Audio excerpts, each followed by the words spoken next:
I think we're going to get started. Thanks, Philippa. So this is, my name's Nishma. This is the first in a series of webinars which Shiva Foundation are hosting, which will explore in a little bit more detail the self-assessment scorecard and supporting guidance, which you can see a picture of up on the screen at the moment. Today's one is looking at modern slavery statements and policies. Shiva Foundation actually worked with the Mekong Club and Stop the Traffic to create this resource, which is really targeted for local authorities and other public sector bodies to assess their modern slavery risk and decide how to build on their existing work. If we go to the next slide, it just has a bit of an outline for today. So before I pass it on to our amazing guest speaker, Jeff, I'm just going to provide a little bit of an overview of the scorecard and the guide in case you're not familiar with it or you haven't seen it yet, and also introduce the theme for today. And then I'll pass it on to Jeff, and we have a bit of time, hopefully, at the end for Q&A as well. But as a reminder, you can submit your questions throughout the hour. And I just recommend using the Q&A feature on Zoom because it will just make it easier for us to see all the questions at the end. You should be able to see Q&A somewhere at the bottom of your screen. If not, you can use the chat feature. That's absolutely fine as well. And I'll try to gather the questions as we go. So yeah, I think I'll get started. If we move on to the next slide, this is the scorecard and the guidance. So if you haven't seen it, it's a two-part resource. Firstly, an online scorecard and questionnaire, which is made up of 12 questions and a number of sub-questions as well. And it's scored out of a total of 400 points. And then there's also a really detailed supporting guidance document as well.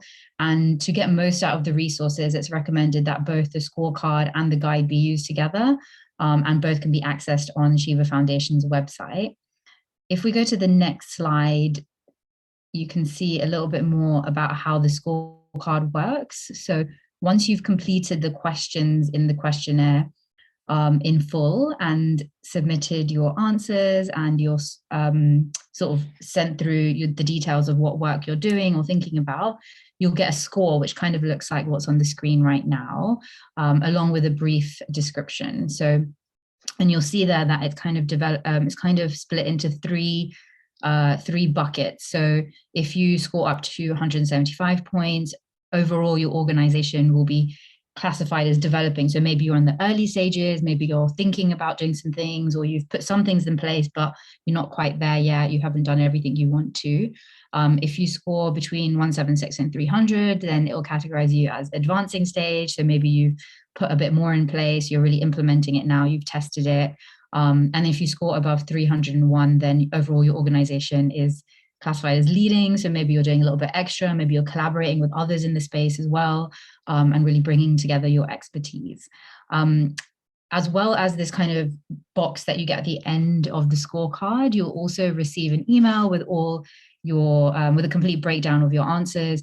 So you can refer back to them as many times as you want as you kind of plan your next steps. There's no limit on the number of times you complete the scorecard, and actually it's encouraged that you use it more than once so you can assess whether your organization is improving over time, especially if you're making changes and you're really in the early stages of your work. If we go to the next slide, this is showing us a little bit more about the guidance. So this guidance should be read alongside the scorecard. It's quite a long resource, so there's no expectation for you to read it cover to cover. The hope is that it's used as something that you can refer back to and dip into as you're answering the different questions, or after you finish the scorecard and you want more guidance around a specific theme, then this is where you're going to find it. It contains details about the eight key themes, which are covered by the 12 main questions in the scorecard. And there's also more detail on the overall score buckets and what they mean, and also how you might want to move forward accordingly.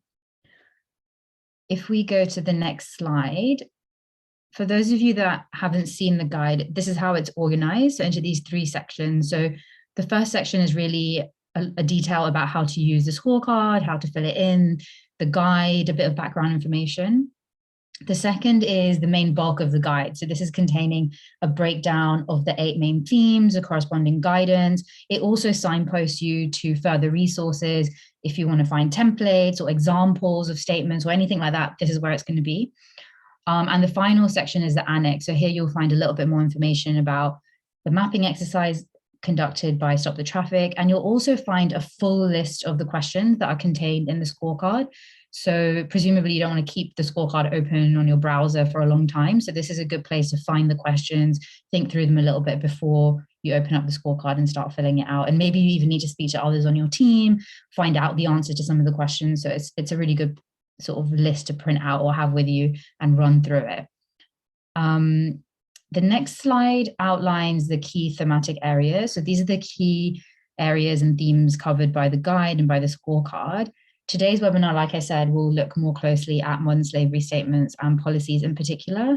But if you're interested in any of the other areas, we do have future webinars that will explore the other sections in more details, and we'll provide more details about that near the end of the session. So yeah, if we go to the next slide. Today, we're going to focus on this topic, modern slavery statements and policies. So in the guidance, you'll find an introduction, which is screenshot there, which outlines what a statement could include and why it's important. And also then it's followed by these 3 tables, which provide you with tiered guidance on what a good statement should look like. So if we go to the next slide, we've got an example of the green table, which is the leading best practice when it comes to statements and policies. I'll just wait for the next slide to load. Thank you. So this, for example, so this is an example of one of the tables, and it mentions things like specifically outlining your risk areas across your organization and supply chains, identifying policies. So you don't just have a statement or a commitment, but actual policies that embed into practice, into daily operation, what you're doing.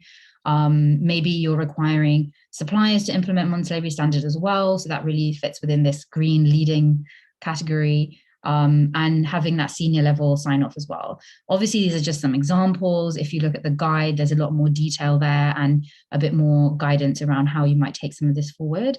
But I'm not going to run through all of that because I think it's more interesting to pass it on to our guest speaker. So if we go to the next slide, I'd like to introduce Jeff Norman. Jeff is a retired police officer who now works as a consultant, having founded Stop Slavery Today. He's a subject matter expert and is listed within the Human Trafficking and Modern Slavery Experts Register. He's also contracted to Cardiff Council and has been responsible for supply chains due diligence for the last 5 years. So I'm going to pass it over to Jeff to share more about his work on statements and policies, and then we'll be back for questions.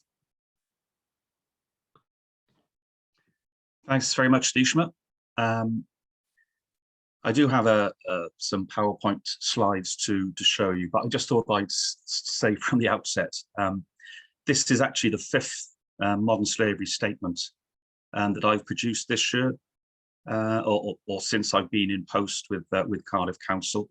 I've actually put it in within the chat, the current year's one, which was actually signed off yesterday, which is why I'm able to share it with you today. It was too late for my slide deck, I'm afraid. So I'm using last year's statements to refer to. The first thing I will say is that I guess that people are at different stages of their journey to producing a modern slavery statement. I can assure you my first statement going back to 2019 was very different compared to the one that I've just put within the chat. So my first nugget would be to say, don't panic. It's definitely a work in progress. I've always seen it as a live document, and something that I always do and have done during the last 5 years is actually keep an action plan. So as we'll go through these statements, you'll see that there are elements of it where I say what we have done and what we intend to do. And I keep that action plan with a list of those actions detailing what I'm planning to do, and I RAG rate it. So it's red, amber, and green. Where am I? And I'll revisit that action plan every now and again. So it actually makes next year's statements fairly straightforward, because I will have updated the action plan. All of these things that I'm saying to you today, obviously, I'm not going to be able to go into massive detail with you. I'll go into sufficient detail, I hope. But if we do have any questions either now or following the presentation, please don't hesitate to get in touch. One other interesting factor is I've had sight of the attendee list, and I know there are people from various departments within local government, and I'm not saying there's a right place for the statement writer to be posted or a wrong place. But one thing I quickly found out once I joined the council was that a lot of the information I needed to pull this statement together was going to be found in different areas of the business, various directorates. And it was actually a very useful exercise for me to get to know people and to get to know where that information could be found. So if you are at the early stage of pulling together your modern slavery statement, I think you'll find it really useful. And it's absolutely imperative that you do get that buy-in from other people within the organization, and especially from on high. As I say, our modern slavery statement, our current one, 2023 to 2024, was signed off by the chief executive yesterday, who has given us massive support in driving the statement forward. And it's that kind of buy-in that you need. And I know one of the subsequent seminars that Shiva are hosting will go into that in more detail, but that buy-in is absolutely vital. Okay, if we can go to the next slide, please.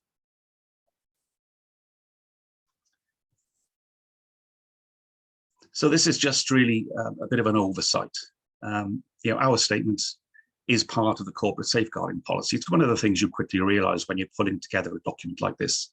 You're going to be cutting across so many other policy areas within local government.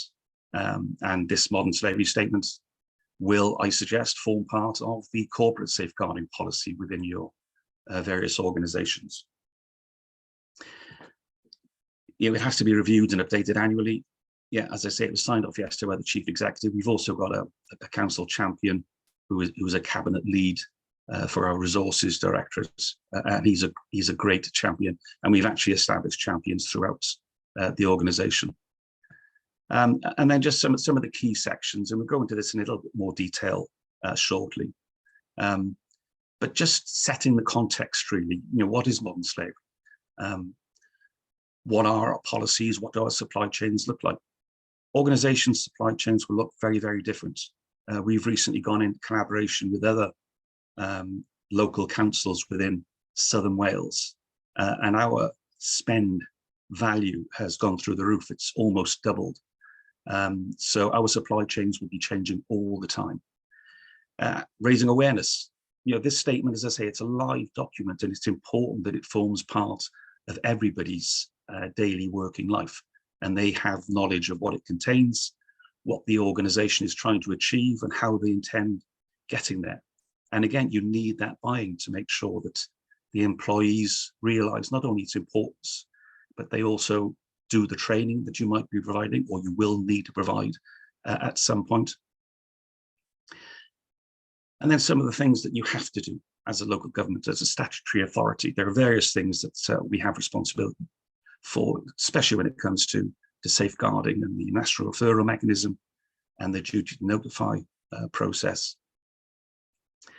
And they simply have to be done. And as part of my work to embed this modern slavery statement within the council, I've actually done some internal communication, some filming, which has gone out through our intranet so that people realize not only that we do have a modern slavery statement, but what it's all about and how that is relevant to those individuals. So it's pointless just having this document as a resource, gathering dust on a shelf or sitting in the background on somebody's computer. It's important that people understand that they have responsibilities when it comes to the modern slavery statement. And I think one of the most important things is those last couple of things, what the council has done. We set out our achievements and then what the council will do. And you'll see later on within the statement, which we'll have a quick guided tour through.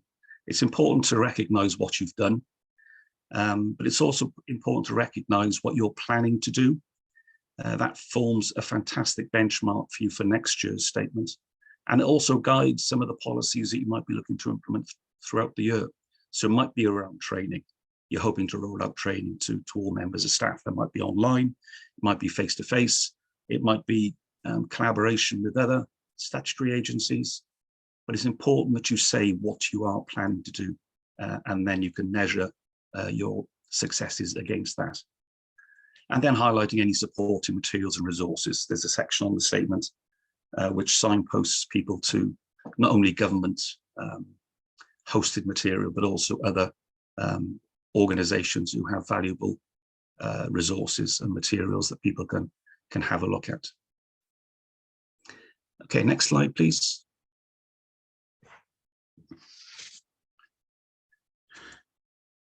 So anybody involved in the world of modern slavery will understand that this is a collaboration. No one organization has all the answers or can operate in a vacuum. It's absolutely vital that you, I'm just going. So the working together aspect of it is really, really important. As I say, we work together with Welsh Government, again, who have been very supportive. We have anti-slavery forums throughout the whole of Wales, which meet regularly, and they have oversight from the Welsh Government itself. But we also have collaboration with non-governmental organisations. We have collaboration with other statutory agencies. So law enforcement is obviously very high on our list. And those meetings that I referred to earlier, which take place across Wales, they are attended by people who represent the modern slavery experts, if you like, from those various organisations. Again, when it comes to training, as far as I'm concerned, multi-agency training is absolutely vital, because to see the problems, the issues of modern slavery just through the lens of your organisation can be very short-sighted, and I find it very beneficial if you're also able to see the issues that are presented for other organisations. And through that collaboration, there are lessons obviously that can be learned and shared. I'll just wait for the slides to come back. I think we're on number 4. If we can go to slide 4. There we are. So thank you very much. So these are the sections that are said by the government that need to be contained within a modern slavery statement. This is guidance only at the moment, but it is likely to be a statutory requirement.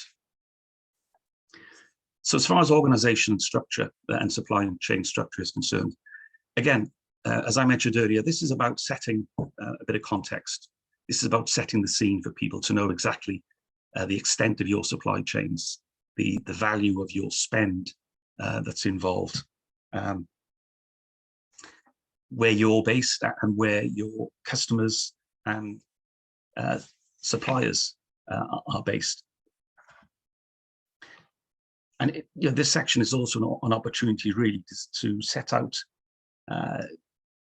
your organization's commitment to social responsibility. It's a good idea to reference the Modern Slavery Act itself, and that you recognise that you have compliance issues to ensure that you adhere to.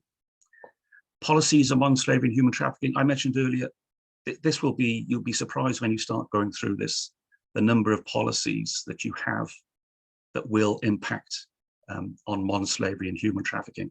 It might be policies around recruitment, it might be policies around whistleblowing. All kinds of these policies are things that you will probably have in place in any event, and it's always good to reference them. The due diligence processes that you might carry out. Again, you may be very early in your journey, but we should be carrying out some due diligence processes. It might be through the tendering function, or it might be in supplier audits. There are so many different ways that you can carry out due diligence. But I will say for the first time, and I'll say it a couple of times throughout this presentation, It's all about proportionality. You can't expect to have sight of third and fourth tiers of your supply chains when you're running a 600 or 800 million pound business, for example. So proportionality is really, really important. Risk assessment and management. Risk assessments are important, and the way that you manage third-party suppliers. So lots of local government authorities will have a lot of in-house based services, which obviously helps to have that element of control over what it is that you're doing in terms of providing goods and services and ensuring that you don't have modern slavery within your supply chains. So any kind of risk assessment that again might include an audit, it might include some kind of a self-assessment questionnaire that you issue to new suppliers, perhaps. They're really important to reference and to include in your statement.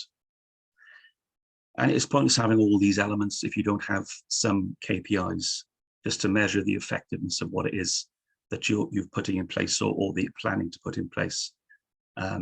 Again, some of these things can be quite difficult to measure, but one of the most straightforward things that I certainly find I can do is looking to see how many people have completed the online training module that we have within Cardiff, which every person is mandated to complete. And we've got something like 13,000 employees. So it's a challenge, especially when a lot of those staff don't have access to a laptop or a computer device. But again, those are things that need to be mitigated. And then training.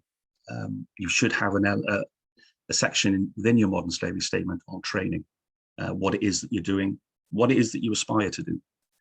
Again, nobody is expecting any organization at the start of this journey to have all these things in place. And as I said to you earlier, the very first statement that I pulled together is very, very different to where we are now. But it works for me as a really good guidance document. But the one thing I will say is that whilst these are the 6 sections that the government point out that should be included within modern slavery statements, it is guidance only, as far as I'm concerned at the moment. And this guidance, or very little guidance, was around in 2019 when I pulled my first one together. So I kind of made it up as I went along. My statement, Cardiff Council statement, doesn't follow this pattern exactly, but there are similarities. Next slide, please. So literally, these are the 10 sections that the Cardiff Council statement looks like. So the overview is something that I discussed earlier, which was just setting out the scale of the statutory and public services, discretionary public services that we provide through our workforce and through third sector organisations. It talks about our commitment, as I said, we should be doing, our commitment to social responsibility. And then we go into policies. And as I say, you will be surprised once you start going through it, just how many policies you have which will impact on this area of business. You'll have a procurement strategy. You'll have perhaps a social responsible procurement policy, whistleblowing, employee code of conduct, recruitment policy. There may be a code for contractors, subcontractors, that may be a code for agency workers. All these things are relevant to your modern slavery statement. And just as an aside, I forgot to mention earlier, a lot of people have difficulty with the term modern slavery, which is why I've headlined our statement as tackling exploitation and supply chain transparency, because that's what it's about. Ultimately, if you have that at the back of your mind, you'll soon realize when you come across a policy, this is relevant to tackling exploitation and to having transparency in your supply chain. So section 6 in our statement talks about the duty to notify, which again, that refers to safeguarding procedures, adults and children, the national referral mechanism, plus the duty to notify concerns, suspicions for human trafficking also. So those are the statutory responsibilities that the council has as a statutory agency. And then those two sections, which I think are really important, what the council has done. So again, I've been able to build this year on what was in last year's built on years before, and so on and so on. So this statement gets easier and easier as the years go by. Still takes some putting together if you're going to include all the relevant material. But what the council has done is really, really important. Recognise your achievements and flag them up. What the council will do, again, your aspirations. We have some big aspirations around due diligence at the moment. We don't do anything like as much due diligence as we'd like to.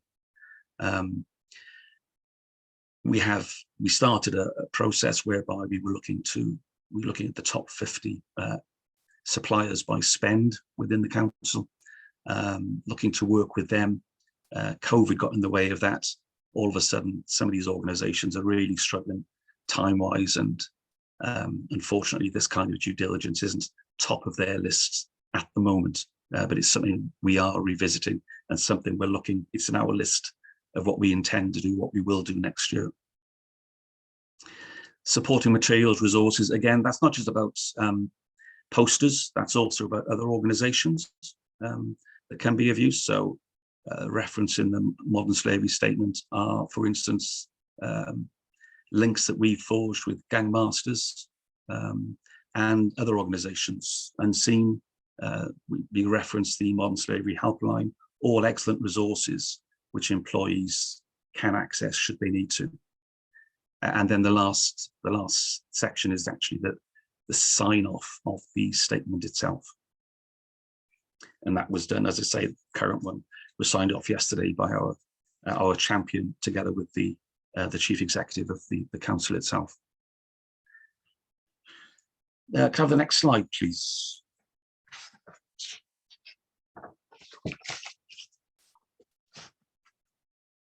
So again, I'm not going to go through all of these in massive detail because, well, we simply don't have the time. But if you do have any questions, I mean, please do tell me or ask me at the end. So very briefly, so far as the overview is concerned, yes, we talk about what it is that we do. There's an extract of it there you can see. Just talking about the scale of the operation that we have.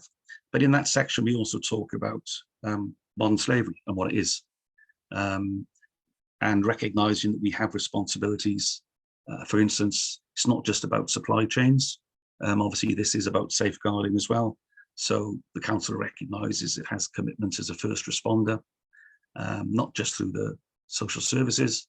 Obviously, there are other departments within other directorates within the council who have those same responsibilities for safeguarding, and it's important that we recognise that.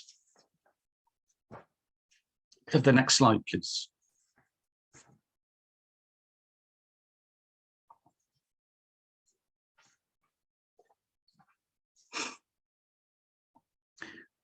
So our supply chains, again, setting your stall out, letting people know exactly what the scale of the council's work is. As I say, that number has risen massively. I can't remember off the top of my head now what it is now, but because we're now collaborating with other local government organisations within Southern Wales, those suppliers have increased.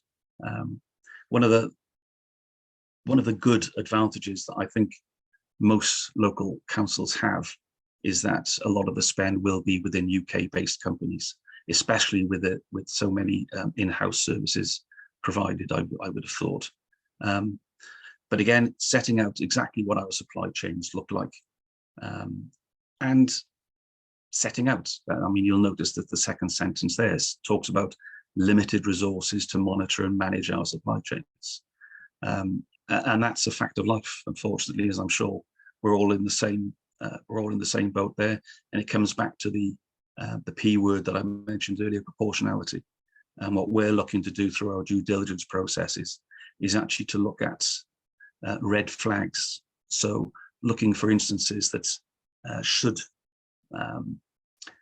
should signal some concerns. And one of the current issues that we're looking at through some of our construction contracts is the provision of solar panels, for instance, with the mining cobalt, and with a lot of the production of solar panels stemming from the Uyghur region of China, for instance. So there are lots of concerns around that kind of thing. And it's those kind of red flags that we need to be looking at and seeking assurance from suppliers so far as our supply chains are concerned.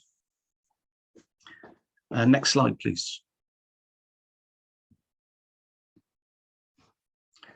So again, I mentioned policies, and you may not have access to all of these documents. You may even, depending where you are on your journey, you may not even know which policies will actually be relevant to this modern slavery statement, to the either safeguarding or the due diligence work that you might be doing around your commissioning and procurement work. I mean, contract management processes are vital in all of this, and ensuring that your contract managers are aware of their responsibilities when it comes to the tendering process, etc., and procurement generally is really important. I referenced some of these earlier. These are all things which on the face of it, well, not all of them, but some of them on the face of it don't look as if they have an impact on modern slavery and human trafficking, but of course they do. Living wage, for instance, which is something that's outlined within our capital ambition document. The corporate safeguarding policy, obviously that's bound to be included, because that's vital and covers all functions and services of the council. But I mentioned the whistleblowing policy, the employee code of conduct, ensuring that people who are employees know what their responsibilities are. The recruitment policy, one of the biggest places for identifying potential instances of modern slavery and trafficking is in recruitment, and a lot of organizations do outsource that. Well, what kind of due diligence is there into that kind of outsourcing? And that's where we tend to find the red flags, and we have had instances in this part of the world where there has been some more than dodgy recruitment practices identified, which have had to be investigated by the gang masters. Next slide, please.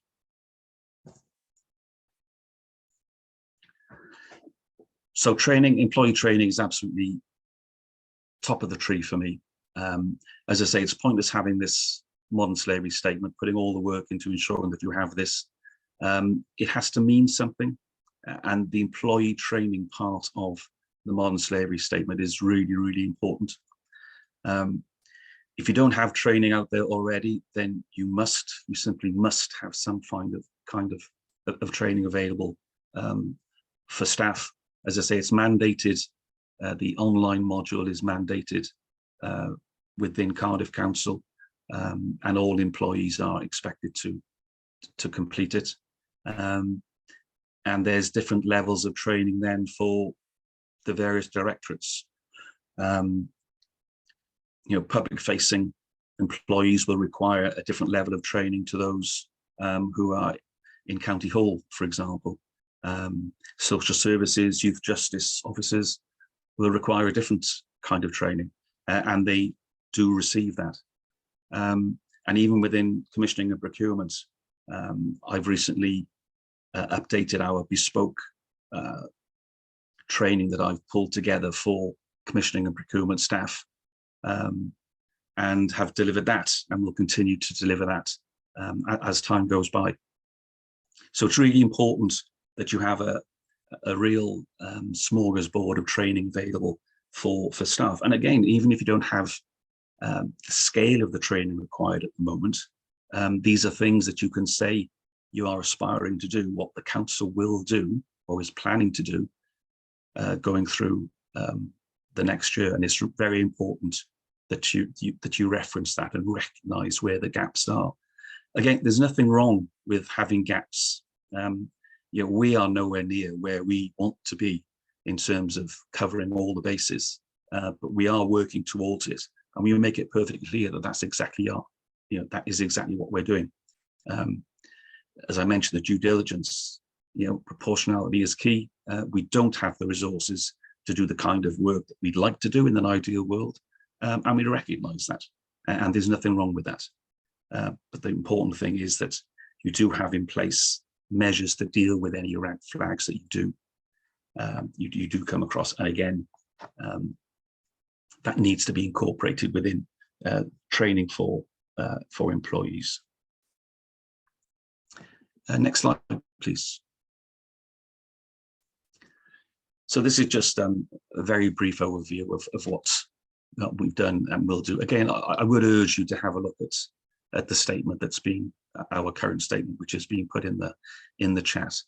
It does set out in more detail exactly what it is that we are trying to achieve, and there's an awful lot of good examples of modern slavery statements out there, and I'm never shy in borrowing some good ideas from elsewhere and rebadging it as Cardiff Council with the permission of the originator, obviously. But again, these are the kind of things that during the years we have referenced within those really important what have we done and what we will do sections. So it's working to the standard tender documents, making sure that there are clauses which cover the relevant areas. An annual review of expenditure, assess high risk areas. I mean, due diligence is important. Where do you start?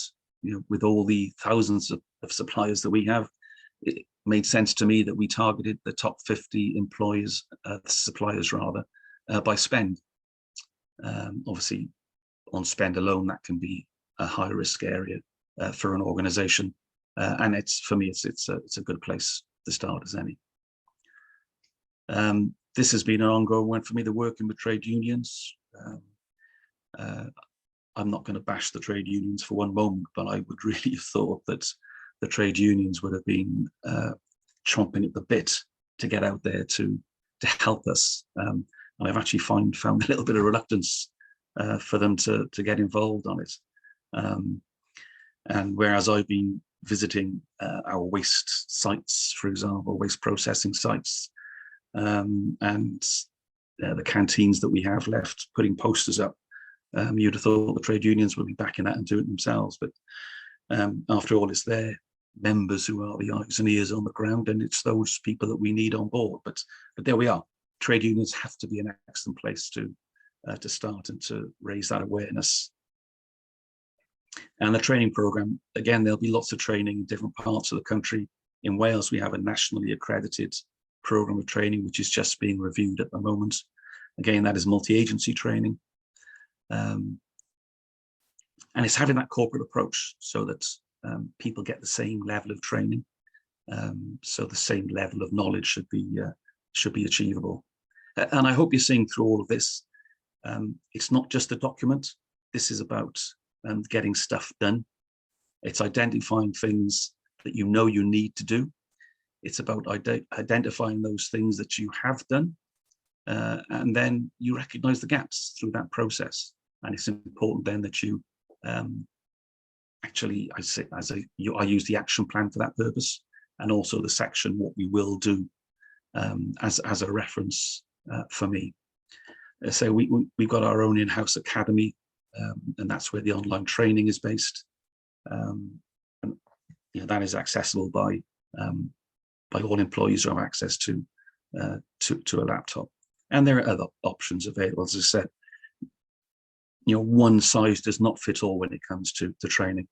So we have lunch and learn packages, which are available online and also in person, and other more detailed first responder courses for social workers and the like.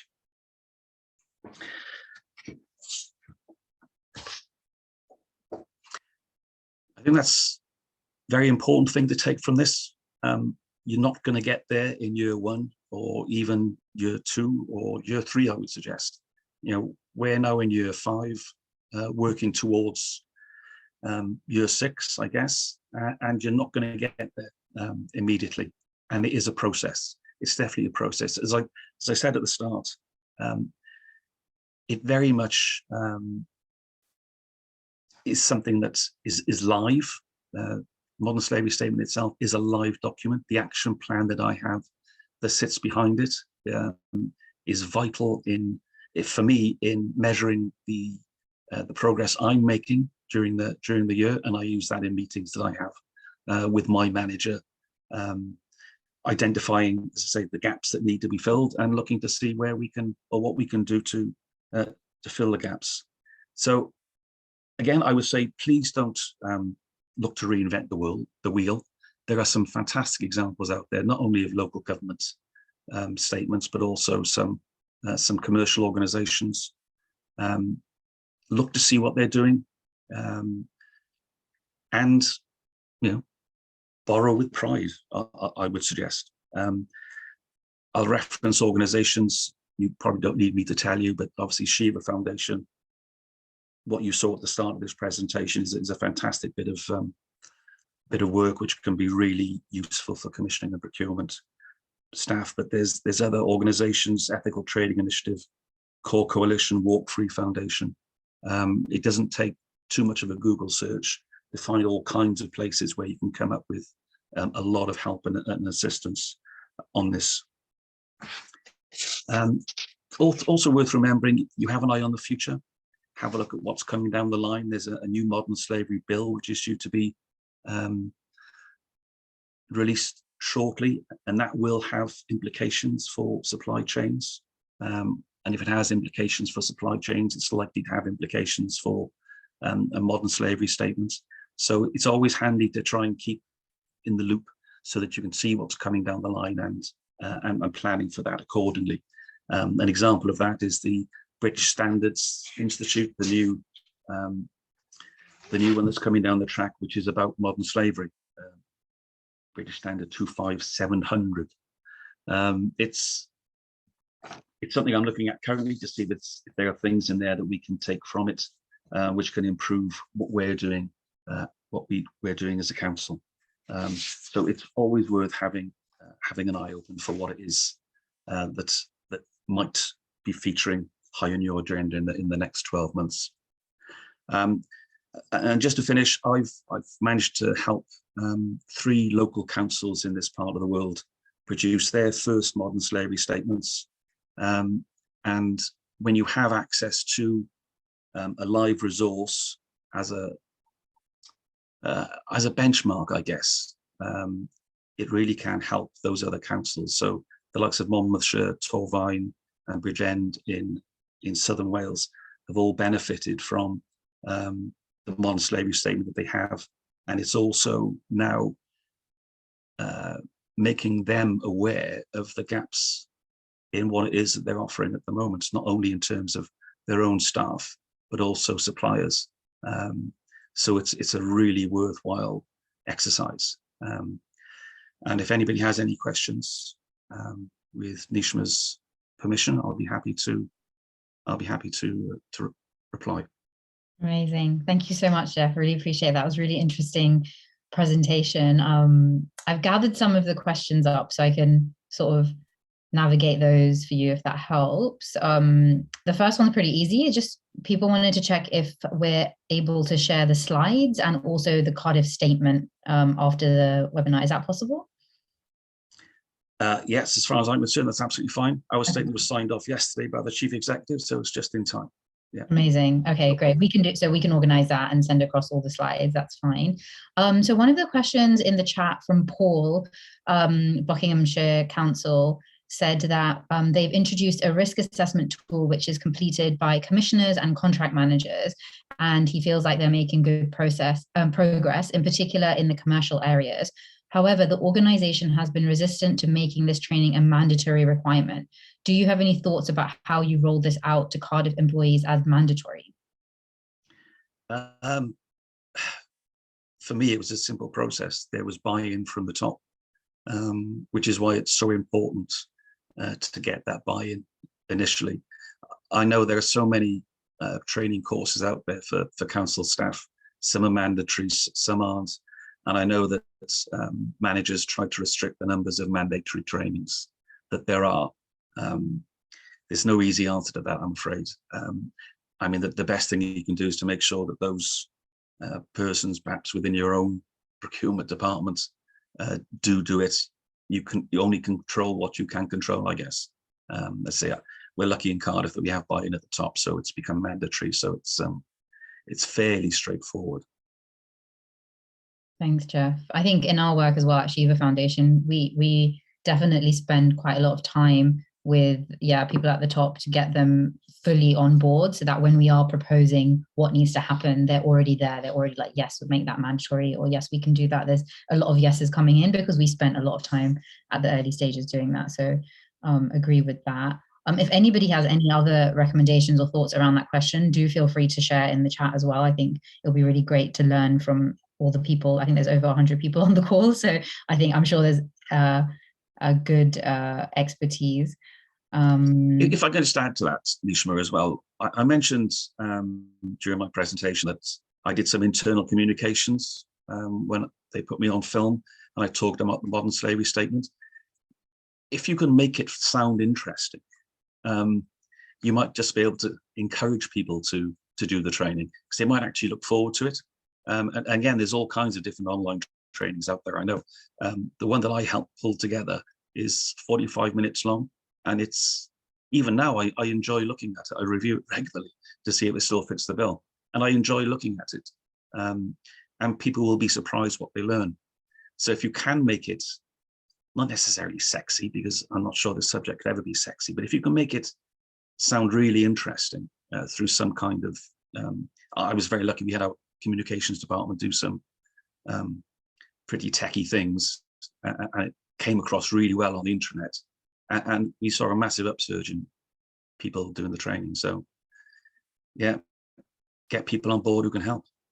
Thanks, Jeff. No, I appreciate that. We also, when we did it with some hotels, we actually made a really kind of interactive training online, which made people more interested in doing it, which actually relates to a question that just came in. If there's any recommendations around like best training resources or anything that's been particularly helpful for you. It's very difficult to pull one training from one provider. I have fortunately had the time to look at an awful lot of training, and I've pulled a lot of the best bits. I've revised and amended some bits to fit our own purposes here in Cardiff.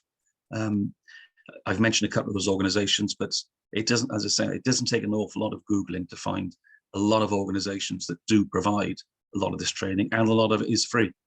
Which again is obviously beneficial. And I would say in terms of signposting, I think it's chapter 3 or 4 in the scorecard, in the guidance that I mentioned earlier, which is all about training. So if you have a look at that, then we also signpost to a lot of the things that Jeff already mentioned, and a lot of the trainings that we drew upon to create the guide. So that could be a good starting point. And then I'm sure there's a lot more out there as well. There's also a question, I don't know if this was intentional on your part, Jeff, but there was a question from Wendy around timings of statements. So if there's any particular reason to prepare them at the start of the year. So the question is, the latest statement is for 2023-24. I've always done my statements at the end of the year, and I'm just preparing 22-23. What is the rationale to prepare these at the start of the year? Do you not report on what you've done and then lay out steps for what you will do throughout the year? Maybe that's a misunderstanding actually of how you're preparing your statements. We just worked to the financial year. Lots of different organizations have different financial year ends, don't they? And we just chose to go with our financial year. I know there is a requirement for these statements to be lodged with the government registry, and I think they're saying in future that, I'm not sure if it's the end of September or the end of December, you should be registering your current statement. So either will fit the bill. I'm not sure it's massively important, if I'm honest. Yeah. I guess whatever suits you best. That makes sense. Thanks, Jeff. I think there's one question around supply chain. So people often share that supply chain and procurement aspect of this work can be the most challenging and complex. Can you please share with us what advice you may give to someone just starting this piece of work? What might be those kind of first few steps that you suggest they take to engage with suppliers, which I know that can be quite challenging, especially depending on the number of suppliers that you have to begin with. Yeah, it can be a massive problem. Obviously, engagement with suppliers has been a challenge from day one for me. But again, there are ways around it. We do an awful lot of work on social value with organizations, and what I'm looking to do as a way to get into organizations is where they are making commitments under social value as far as modern slavery related things are concerned. I use that as a way in for me to say, look, I'm here to support you for anything modern slavery related. So if you're committing to spending an amount of money on training, for instance, for your staff, then I'm here to support you. And I try and use that as a bit of a lever to get in. And another way is we've got some big construction companies. We've got some large contracts. We've got a massive school building program on the go at the moment. And quite frankly, I approach some of those organizations on the basis that's, well, it's the least you can do. You've got this massive contract from us. We're here to support you, but we also want your help. And again, very often, the buy-in from the top level will help. It's not who you know, it's not what you know, it's who you know sometimes. And they can put some calls in and make sure it's at their relevant level within the construction company, perhaps. They can put that request in. Again, it's just about being a little bit creative sometimes and twisting arms. I go to trade shows when I can, for instance, or some of the ProcureX events with a view to engaging with individuals on that basis. One of the most difficult things is finding the right person within that organization who can help you. But it's certainly something that is well worth sticking at, because the benefits can be great, certainly both for us as a council, but also, even if they don't know it at the time, for the supplier. Yeah, I really noted what you said in your presentation around that supportive role, and I think there's something there that's so powerful, that you're offering support, right? People sometimes get overwhelmed when you start mentioning, especially if they're smaller or they've just never heard about modern slavery before. So I think that idea of like, okay, look, we've done this work and we're willing to support you, I think that's a really helpful way into that conversation, and I've seen that as well. We have some time, so if there's any more questions, please feel free to keep asking. But I think there was one right at the beginning from Dami around my presentation, around what are we scoring. So let me know if I've misunderstood, but the scorecard allows you to answer across the 8 thematic areas that I mentioned, relating specifically to modern slavery risk, and then it will score against that.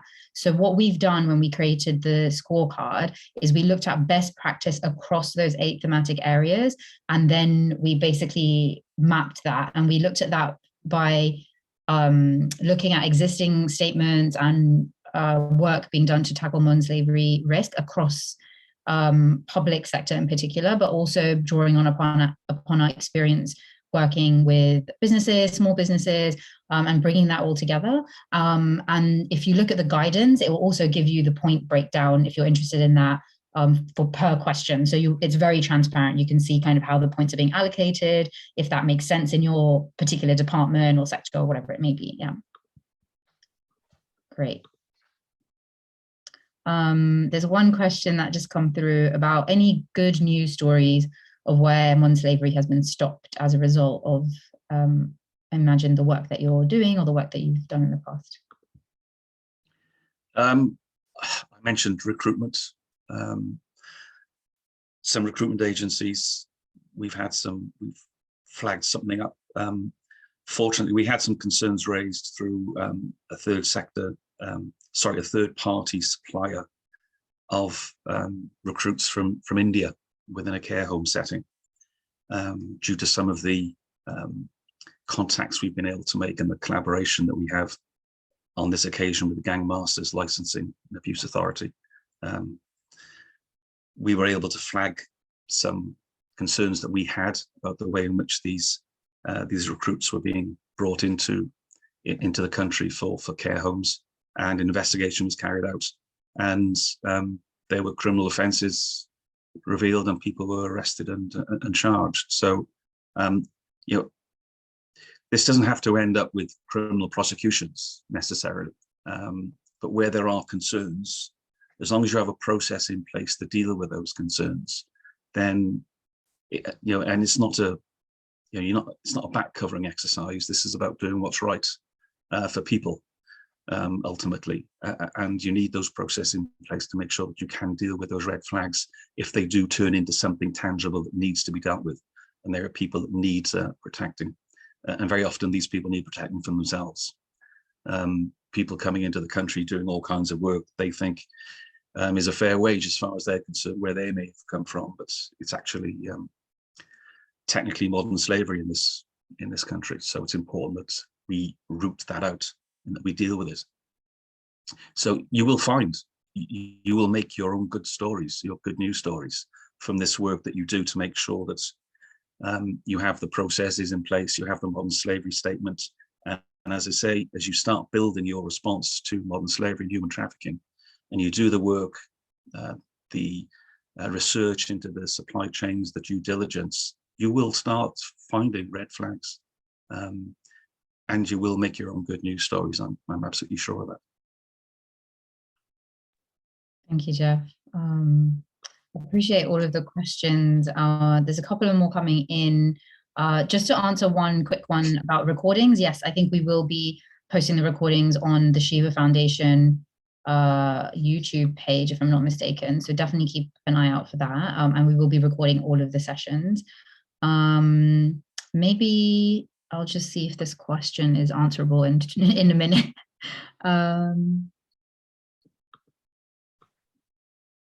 These might be longer questions, and I'm actually going to save them if that's okay. I apologize to those who asked them because they are really focused on supply chains and labor, and we do have a separate webinar on those, if I'm not mistaken, so we can definitely bring those in at that point. And I just want to thank Jeff for everything, for all your expertise and sharing in so much detail. I think it's been very useful for everyone to see that kind of broken down process and where you're at. So thank you for that, Jeff. If I can just mention one last thing, I've just noticed a question from Tony Bailey about contract award, private contract award. I probably skimmed over it a little bit. The tendering process is absolutely key to this, and I probably didn't mention the importance of the contract manager enough in all of this too. They have to be on board with all the measures that we're putting in place. Again, contract managers and red flags, they go side by side as far as I'm concerned if they're doing their job properly.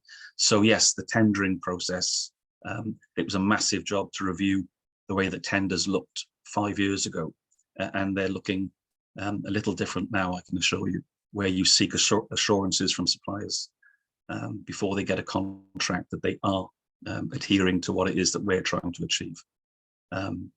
So yeah, tendering is absolutely vital. Thanks, Jeff. Appreciate that.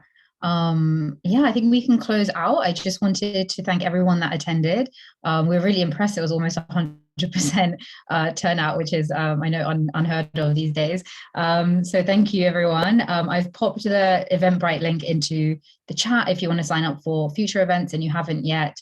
And just a reminder that the next webinar is this Thursday. We'll be talking about internal awareness raising and modern slavery leads in a little bit more detail. And please feel free to reach out to us if you have any questions. I've popped our details into the chat and we'll give you 1 minute back, I guess. So thank you so much and have a good afternoon.